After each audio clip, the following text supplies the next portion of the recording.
called Ball in the Family. Oh God, Have you watched any of that yet? no, I don't want to watch that shit. I'll just get angry. It's terrible, but I imagine it is. I can't look away though. It's a fucking just train wreck It's always. like the fucking Kardashians. It's what it is. It It's is like the Ball Guyver and family. other Kardashians. That's what it is. It's Yeah. Do you know what like the mom looks like? Have you seen her? Isn't she like a tall white girl? I don't know. She was like in this chair, and I don't know if she She's in was like a like, wheelchair, I think. yeah, I don't know. I Yeah. was like, oh, I didn't know this was a thing with them, but Yeah. yeah, and it was Lonzo's 20th birthday, and they wanted to throw him a party, and he couldn't go drink or anything. So his Sounds like girlfriend's a fine though. I think he could do Those better. guys are ugly as fuck. Yeah, I think he could do better though, just because he has all Why? that They're money. ugly as shit. They all ugly. Problem is, for his birthday, he had to go to Dave and Buster's because he couldn't go out and get loaded. I want to go to Dave and Buster's. Well, since he can't get loaded, let's get loaded. Yeah,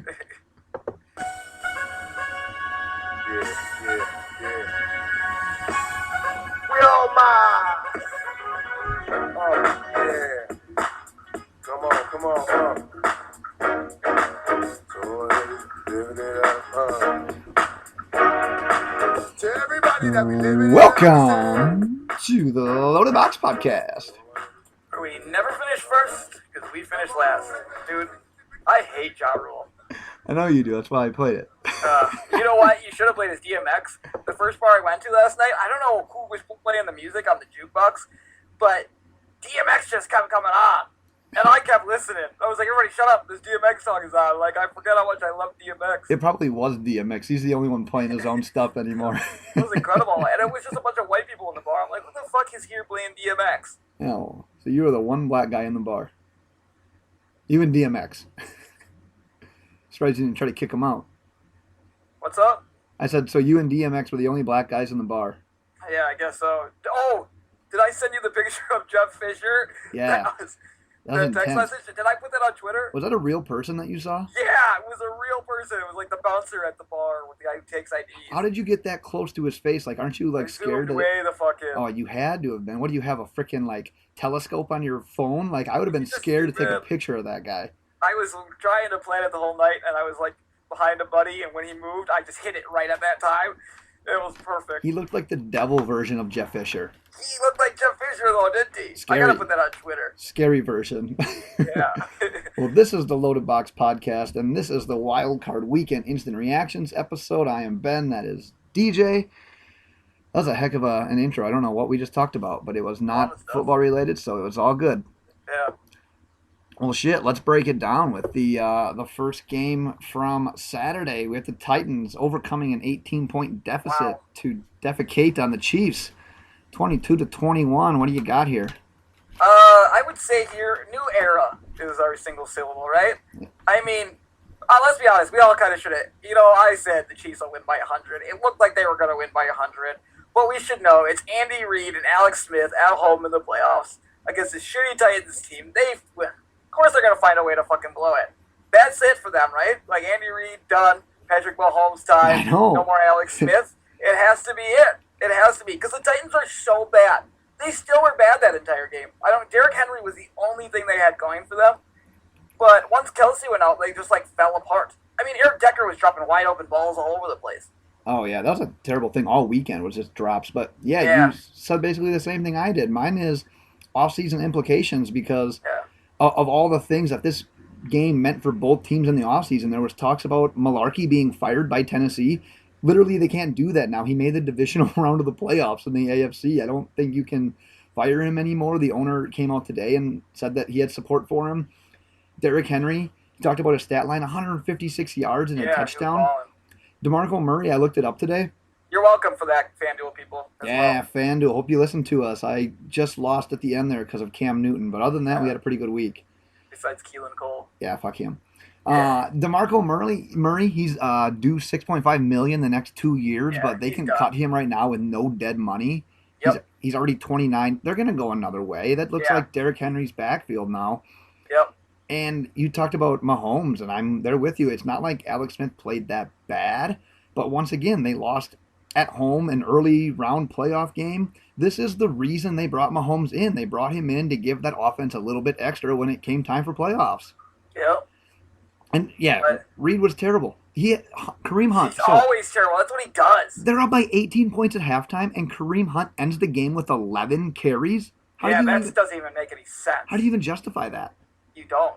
That's unbelievable. And the whole Travis Kelce thing, I mean, he got his bell rung. Did you see him afterwards? He looked hammered. Yeah, I saw. I think I saw a picture. I think I texted you afterwards, and I'm like, over under on the spread against New England, 15. I see it open up at 13 and a half. Yeah, I saw 14 and a half. Taking New England, no matter how big the spread is. After that big article came out, oh yeah, and all that shit, they are gonna win this game by 70 fucking points. I think they're gonna win by 170. Dude. I might bet the over and the Patriots because I think they'll go over themselves and they'll win by 1 million. Yeah, I can't really see Tennessee having a chance. They have zero chance. Even with that thing, like New England's 0%. That kind of team that's going to take that controversy and they're going to totally flip it. It might screw with them in the offseason, but they're going to make the most of it right now. I wish it was cold again. If New England somehow lost to the Patriots, to the Patriots, Titans. That's the only team they'll be losing to in that game. To the Titans, I'll go walk around the house in like 4-degree weather naked again. Yeah, just so you know, put that on the line. It's been like life-threatening cold out where DJ lives, so that's a guarantee. That's a tough one if he loses that. So, dude, writing it down. Want to see it happen. I'm that confident. Just like the Ravens last year, not making the playoffs, and this year. I should have said it again. Would have really been nervous for the Ravens this year. Oh my gosh, it'd have come down to the last play of the regular season. That'd have been awesome. Yeah. Let's go on to Saturday night's game. We got the Falcons upsetting the Rams 26-13. What do you feel? My single syllable instant reaction was disappointing. I expected the Rams to win this game. I did give you the Falcons, everybody, on the spread here, just because I said like maybe they got into the playoffs, they were going to open it up a little bit. But the Rams were just. I mean, it's not like the Falcons had a great game. Matt Ryan had 218 yards, a touchdown. Sacked a few times. While Freeman doing the only splits, had 66 mind yards you. rushing. What? That touchdown was while he was doing the splits. That was pretty impressive. Yeah, that was nice, and he lobbed that up there. I was right when he threw it. I'm like, "Fuck, this might be picked." I know. But he put it out there. I think he had to throw it almost as hard as he could, so he couldn't really fuck it up because he just put everything he could into it. Because otherwise, he would have found a way. But Devontae Freeman and Tevin Coleman, I guess, didn't really have they had decent games, but nothing amazing. So. I mean, neither team really played that great. It's just that Goff and that offense, they never really got it rolling. No, they didn't. And I was really disappointed. It felt like there was a couple times that, Jesus Christ, I didn't realize Robert Woods dominated. Yeah, Woods dominated. Yeah, I guess I did. Kupp did really well. That offense, I wrote a blog about this today. We're going to post it later in the week. That offense, once they figure out how to get Sammy Watkins involved, that's going to be a dirty offense. But they need to do that. They legit need to get him involved. He got pass interfered, too, so there should have been. Yeah, probably. That touchdown, was disappointing. Yeah, it was just a disappointment. As I was going to be a Rams fan this NFC playoff. Wanted to see Goff go further. I mean, they'll be in the playoffs for years to come. Sean McVay is a great coach. They got a young quarterback. They got a lot of young, good, exciting players for the foreseeable future here. Yeah, the future's bright. My single syllable here is free pass. Because Atlanta took care of business. They exposed the Rams' youth.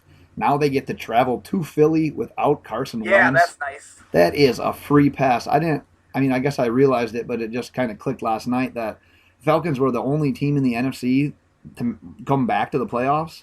And usually they're the team that has like the Super Bowl hangover after you lose. But they sneak into the playoffs. And now it's like, I don't want to say it's a gimme game, but look at the Eagles right now without Carson Wentz. The first game without Wentz, they beat up a really shitty Giants team. The next week, they only scored 19 points at home against the Raiders. And if you remember, that last touchdown, the last 6 points, was on that special teams play to end the game. So it wasn't even produced by the offense. Yep. And then week 17, they didn't score a single point at home against the Cowboys. So, I don't know. I mean, you kind of knew when Wentz went down, the Eagles season was going to just be like that what-if season, like what could have been. But it's just Philadelphia being disappointed again. Yeah, I mean, Atlanta That's what never they get. looked That's good. what happens for Philadelphia, man. Just disappointment after disappointment after disappointment. I kind of love it, though. Yeah, they can't have any nice things right now. They shouldn't. They're assholes. They deserve this more than any other fans in the world. That's rough. I don't know. What about the Bills fans, man? Oh man, the Bills deserve to be happy. Are you kidding me? They do, but I don't know. We're going to talk about the Bills here in a second, so let's start Yeah. talking about their fans right away. Just go. Because I understand the whole idea behind like Bills Mafia and Bills like that's Mafia, their baby. thing, but like that's going to die off, like right? No, You it's can't always keep been body there. Just slamming look- people. No, that's been there for like hundreds of years. It seems like long. It just hasn't gotten this like a. I mean, ever since Barstool and stuff like that started like exposing them to the world, it Like started social to pick media up. hype, What? like the social media hype around Yeah, it. the social media, once people start getting cameras, this has been going on for. There's a guy there that gets mustard and ketchup and shit sprayed all over him for every game. He's been doing it for like 20 years, he said. Why? What the fuck is wrong with these That's people? just that's what they do. But they're not like assholes. Like they sent tons of money to Andy Dalton Saw and a that. bunch That was of cool. yeah. They're actually like a great community of fans. So I think they deserve to get to the playoffs more than anybody. I'm gonna move to Buffalo and like start owning like a store that produces tables because they must go through a fuck ton of ketchup tables and mustard. and ketchup and mustard. Yeah, Yeah. 'Cause then you can use it to spray this old man and you can eat with it too. So what the hell? They're like the Packers fans tailgate, but they smash tables and Yeah, but on, it's like Wisconsin. on bath salts. It's Yeah, basically what exactly. it is. The fuck? It's wild. Well, the Never thought I would Jaguars. say that. Yeah, the Jaguars won a wild game, 10-3. Let me start with this one because my instant reaction was, "Get off my fucking TV." Blake Bortles, 12 completions, Come on. 87 passing yards. Legit though, I'll give him this. His legs won that game. He had 88 Hell yeah. yards on the ground, more rushing yards than passing yards. He didn't even throw for the length of the football field. But he ran for 88, baby. That's true. But I want this team out of the playoffs instantly. I need Pittsburgh No, to take care of fuck business that. next week. If you remember Keep early in the winning. year, it was like week 5, I think. Jacksonville Week beat the 1. piss out of Pittsburgh. They won like 30-9. That was the game Yeah. where Roethlisberger threw 5 picks. So I don't know, man. That's going to be in their head. And Jacksonville's, I mean, they're that team right now that's playing with nothing to lose. But, Oh man, I love me some Jacksonville. I hope Get- they fucking go to the Super Bowl. get They out of send here. me I off. want New England. I want Pittsburgh. I want Bortles out of my life. Oh, I want so much more Bortles. You Yeah. don't even know. Oh, Bortles service all day, no. man. My one word for this is I was cheering for both teams. I was pretty much right about the Bills not doing shit on offense, but I'm enjoying the Jaguars win. My one word was sleeper though, because I literally was sleeping for this entire game, and it was a shit game. As I said at the beginning of this podcast, I was hungover as balls.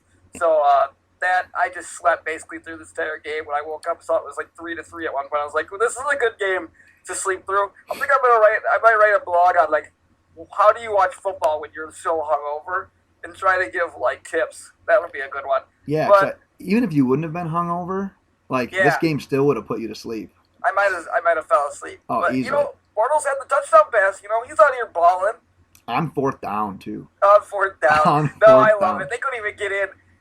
It sucked. That game sucked. But the best part about it was when Tyrod got hurt, everybody and their mom knew what was coming. Like everybody on Twitter just like, "Oh, here comes the impending interception." Most of us thought pick 6 because Yep. it just seemed like it was going to go that way. And damn near that was he broke. I don't know how he didn't pick 6. Oh, I know.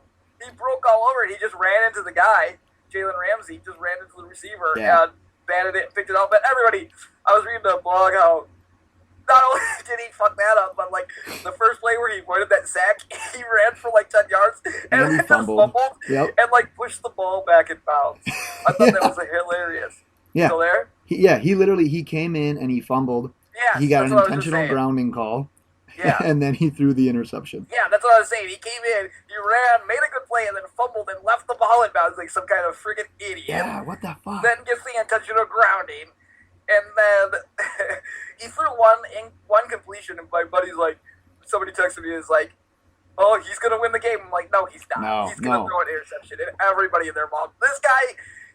If I were him, I'd retire. Like he's gotta be so embarrassed to play in the NFL. Well, dude, it's like I text you. I've never been more confident that an interception was going to be thrown in my life. Oh my God, you know he's gonna do it. You just know it. And the fact that the I Jaguars think it's were like hilarious. a score away from covering, I'm like, oh my God, this is Peterman and this is Vegas collision course. Like, this is going to be a pick six. God, and it should have been. Like, it literally should have been. What are they going to do at quarterback once they let Tyrod go? I don't know, man. Trade for Alex Smith, probably. Yeah, no shit. That's what they'll have to do. That's what I would do. Well, let's move on to the final game, the one that just got done. The Saints held on, beat the Panthers 31-26. What do you have here? I don't know, but best game of the day. That's something that I couldn't make up on the spot. But it was a great game to watch there. Cam Newton should have probably not came back in that game. I'm kind of confused because there's no way he hurt his eye. He definitely got knocked the fuck out there. And you see that guy when that guy got up too? Like, he kicked him in the head even more. Yeah, and then he was running out the field and then fell to the ground. That's not an eye injury to just fall to the ground right there. That seemed kind of... He was all sorts of fucked up, man. Agreed. And then the faces he was making when the doctors were looking at him, he was out of it. But you know what? I needed him to stay in so that Christian McCaffrey could score that touchdown and cover the spread for me. Needed that. I honestly thought Carolina was going to win. They had a chance if they didn't fucking fall apart on that when they finally got inside the 30-yard line on that last drive or 20-yard line inside the red zone. They would have. But that was fun. That's what you wanted to see out of this game, out of two division rivalries. High-scoring affair. I enjoyed every second of it. Yeah, especially in the second half. My takeaway was vintage Breeze because he finished with over 375 yards, a couple of touchdowns. Carolina held that run game in check. They held New Orleans. I told you they would. I told everybody. They dominated. They held them to 40-some rushing yards. Mm-hmm. But what that does is that shows how complete and how dangerous that Saints team is right now. Literally, the running backs have just dominated every single game since AP left. And Breeze put it on his shoulders today. We said that. You even said he's going to have to make plays. And he showed he can still run the show. He did it against a good defense in a big situation. Yeah, the secondary's not as good, though, which I thought was the reason they were going to. That's why he was going to play so well. He should have had 3 touchdown passes. That Michael Thomas should have scored there, too. Yeah, okay. Well, what about what are your thoughts? Could you believe that they actually went for it on 4th and 2 there? Oh, my God. What were they doing? And I don't, first of all, that guy should have never picked that off. No. But when they, tried to draw off sides, I'm like, okay, bring up the punt team. Make them drive the entire field. Why would you go for it? How dumb of a... If they lose Sean Payton and he should still be criticized. That was dumb. They had a chance to win that game there at the end because they didn't punt it and they didn't have as long as field to drive. Right. I say by going for it, you're showing a lack of confidence in your defense, and then by not getting it, you're putting that defense that you don't have confidence in a terrible position. Terrible position. I don't know. I actually thought after they looked like they were going to go for it, called timeout, offense came back on the field. I'm like, oh, now they'll show a different formation, still try to get them to go offsides. If they don't, they'll take the penalty. And then punt it. I thought that made sense. I'm like, oh, that actually makes... Give yourself some more room to punt. Yeah. And then drop it inside the 5. He went for it, and I was like, oh, my God, he's going to get criticized so much if this backfires. That was dumb. And that guy shouldn't have picked that off. That was dumb, too. He didn't even do it afterwards. But I guess, when you're doing it, you just want to, catch it because that's just what you're used to. You're just so used to, you can't just drop a ball. I've always thought that, too. It's like, oh, just knock it down. Okay, we're on our couches slamming beers and pounding meat and cheese, and you're trying to judge these guys that are playing against people that run 4.340s and can hit you and kill you like we saw with Travis Kelce and Cam Newton. Yeah, but, they died. Yeah, it's hard to question that, so... You got anything else for this game or anything else for the weekend? No, I'm glad this was quick. I'm hungry. Nice. Quick and wild card weekend was a fun one. We're looking forward to doing it again. We'll be back later in the week for a preview of the divisional round. As always, tweet any questions. Hit us up on Twitter. Username is @LoadedBox. Check out our website. We got our latest blogs. We're posting, seems like at least one a day. We've been hammering we're coming them in out. hot. There's guys are doing a good job. Yeah, we're rocking it there. Loaded Box. I suck, but everybody else is doing a good job. Nice. So if you haven't checked that out yet, find it on Twitter or it's loadedboxpodcast.wordpress.com. Check us out on iTunes. Search for Loaded Box. Subscribe, rate, and review. If you leave a good review, we will be sure to read it on the podcast. And with that, DJ, send us out. Bye.